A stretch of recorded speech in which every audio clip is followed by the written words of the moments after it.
Embedded computers. Embedded computers are tiny systems that are built into chips that sit on a motherboard inside a machine or electronic. They're called computers because inside that tiny chip, you actually have the same basic parts as a normal computer, like CPU, memory, and other stuff too. But the difference is that in a regular computer, these parts are big separate components you can hold in your hand. But in an embedded computer, all of them are shrunk down and packed into a single piece of silicon. But even though they have the same parts, embedded computer isn't built to do many different tasks like a PC. It usually handles just one specific job. For example, the embedded system inside an ATM is built only to read your card, confirm the bank, and give out the money. Or like a smartwatch embedded system that's used for counting steps and tracking your heart rate. Or the more advanced one, like a smart TV that uses its embedded computer to run an operating system, launch apps like YouTube or Netflix, and many more. But the point is, no matter how advanced or smart they get, embedded computers will always be far less powerful than a PC. But that's exactly what makes them cheap, so companies can mass produce them for other electronics. PC. A personal computer or PC is the type of machine most people recognize today, like laptops, desktops, and tablets.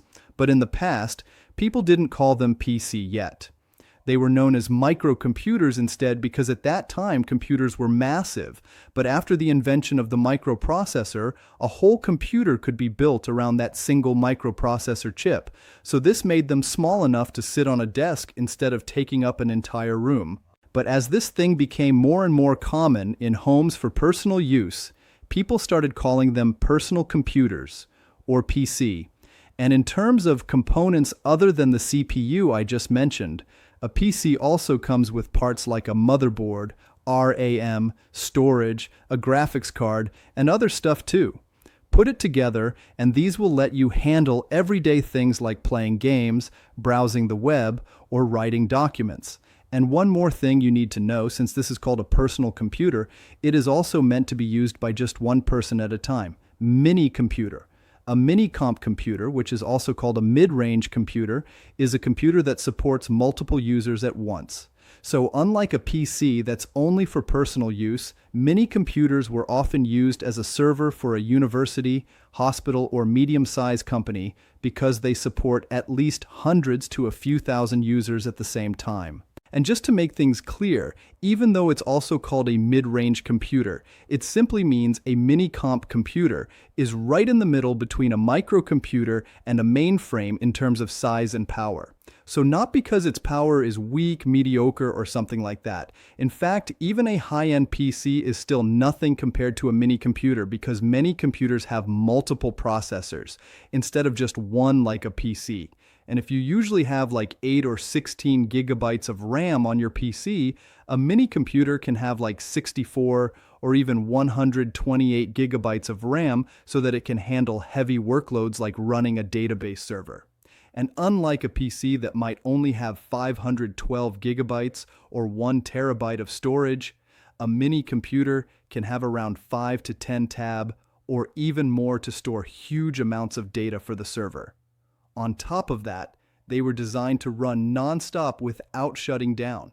Mainframe. A mainframe is basically like a mini-comp computer, but it's bigger and has superior performance. Both of them are also used as servers, but the scale of a mainframe is much bigger, like national or global level organizations. For example, banks use them to process millions of transactions every second. Airlines use them to manage worldwide flight schedules, and governments use them to store and process citizen records like a census. And all of this is possible because mainframes have hundreds of CPUs to process everything. And while a mid-range computer may come with 64 to 128 gigabytes of RAM and a few terabytes of storage, a mainframe can pack 40 tab of RAM and more than 1 petabyte of storage. Supercomputer. A supercompute is the biggest and the most powerful type of computer in the world.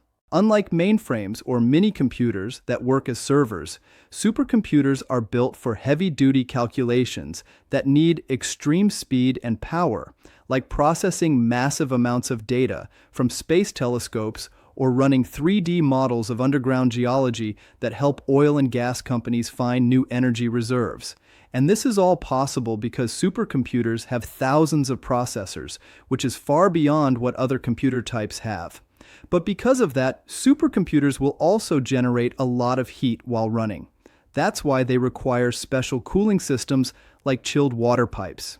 And since a supercompute is very expensive, only a government or world organization has this computer like NASA, IBM, or Japan's Riken Research Center.